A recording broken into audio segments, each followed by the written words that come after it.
Hello students, please subscribe the channel, drop a like, share and comment. This is exercise number 25 of the Progressive Monthly Magazine, July 2022 on the speed of 100 words per minute. Start. Thereafter, on January 16, 2006, the Indian company issued payment instructions to HSBC Bank, Dubai, for an amount of rupees 16 crores to be deposited in the account of the defendant number 1 in Andhra Bank, Chennai. According to the plaintiffs, contribution was towards equity share capital held by defendant numbers 3 and 4. Share certificates were also issued and recorded as having beneficial interest by the ETA group.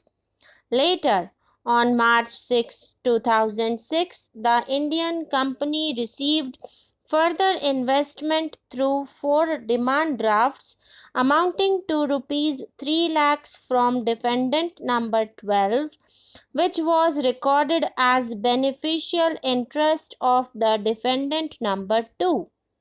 Defendant number 11 is in possession of these shares as well.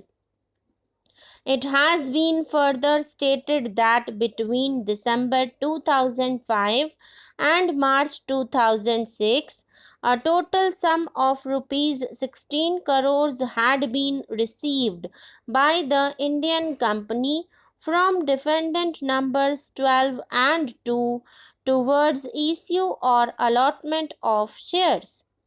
On June 25, 2009, defendant number 3 issued a personal check of rupees 2 crores which was honored on July 7, 2009 in the accounts of defendant number 2 and reflected that the investment was made in the Indian company.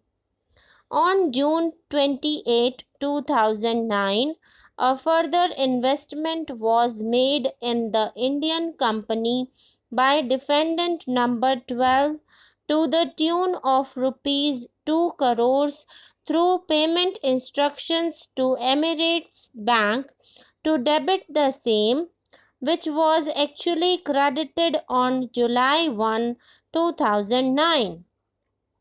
In 2011, two investments were made on December 26, 2011 to the tune of rupees 18 crores by payment instructions to Bank of Baroda, debiting the account of defendant number 12 and crediting the account of the Indian company. Thereafter, share certificates in the names of the defendant numbers 3 and 4 were issued by the defendant number 1 around February 10, 2012.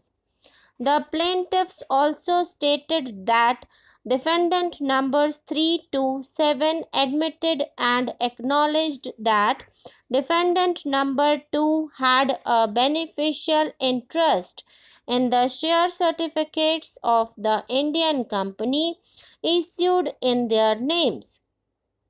Defendant numbers 3 to 7, however, do not have physical possession of these 2,70,000 shares, the same being held by defendant number 11.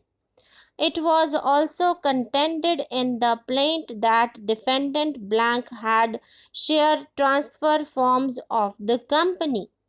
Accordingly, it was urged that defendant number 2 has a beneficial interest over the shares of the defendant number 1 but held in the names of defendant numbers 3 to 7. It was further urged in the plaint that deconsolidation of the accounts and businesses of defendant number 2 with that of defendant number 11 was effected in 2016 with retrospective effect from 2014. The same was on account of defendant numbers 3, 4 and 7 to sign the financial statements of defendant number 2. It was also urged that till the time the Indian company had requirements for funds, the interest of defendant number 2 was acknowledged and it was stopped subsequently. It was further urged that the entire remittance towards the suit shares of 6.16% of the Indian company were by the funds provided by defendant number 12 or defendant number 2, and no part of the funds came from the personal accounts of defendant numbers 3 to 7. It was further urged by the plaintiffs that defendant numbers 8 to 10 had direct knowledge of these facts. It is pertinent to mention here that there is no dispute regarding the fact that the decision of the board of directors of the group general body followed by defendant number 11 through the draft financial statement would impact the beneficial interest of defendant number 2 in the shares held by in the names of defendant numbers 3 to 7, which was the subject matter of the suit. Plaintiff number 2, under these circumstances, wrote the letter dated June 1, 2017 to defendant number 8, the managing director of the Indian company, protesting that the investments made by defendant number 2 were denied. Defendant number 1, through its letter dated June 7, 2017, refused to take notice of the claim asserted by the ETA group.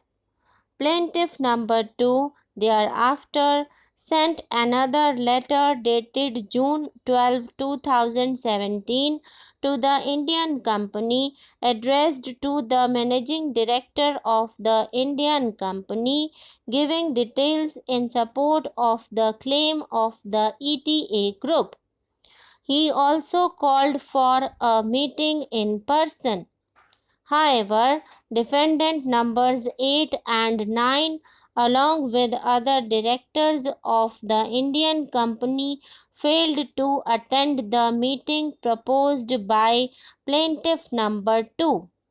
However, they sent a letter dated June 27, 2017, stating that they had earlier replied on June 7, 2017 itself and had nothing further to state. Plaintiff number 2 sent another letter dated July 9, 2017, reiterating his original stand. The Indian company responded through the letter.